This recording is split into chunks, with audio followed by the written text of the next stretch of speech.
I said it earlier today. Beyonce's skin done got so light when she stand next to Meryl Streep, she make Meryl Streep look Puerto Rican.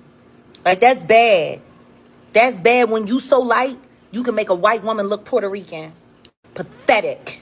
A billionaire with bad credit that can't get a loan and got to refinance a multi-million-dollar home so he can build a hideaway for him and his wife, who's just as big a thief as he is and big a liar as he is. Now that this case between Jay-Z and Diddy has been dismissed, do you think there are other cases that are going to absolutely come about? I think everybody needs to be patient. I think everybody needs to wait. Anytime they're doing this much misdirection, anytime they got thumbnails on YouTube running round the clock with this much just like misdirection, and something else is happening. I wish I could say more.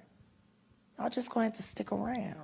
If Trump was smart, and I'm not saying he's not or whatever because he's shrewd as hell, but in this particular instance, if the president of the United States wanted to be a bit more skillful, a bit more shrewd, instead of truculent and disrespectful, maybe, just maybe, he would try a new strategy. And you know what that strategy could easily be, ladies and gentlemen?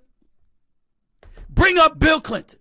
But I'm going to go back to one thing that I'm going to say in President Trump's favor. What we're not going to do, because we fear here on the Stephen A. Smith Show, is look at him and say, oh, excuse me, he's the cause for the war. He's the cause for Russia-Ukraine. You don't have to engage in bravado, Mr. President, sticking your chest out like you accomplished something just because Vladimir Putin echoed your sentiments that this war would have never happened if Trump was in office and never departed from 2020 to 2024. That's not the issue. What you should be saying is, yo, I didn't start this. I didn't put Ukraine at the incredible disadvantage that it was at. I didn't ask them to get rid of all of their nuclear warheads. I didn't ask them to give it and return it back to Russia. I didn't make this deal with them. Clinton did. He's the one that disarmed them. He's the one that weakened Ukraine. He's the one that made promises to them that have been unkept by administrations to follow.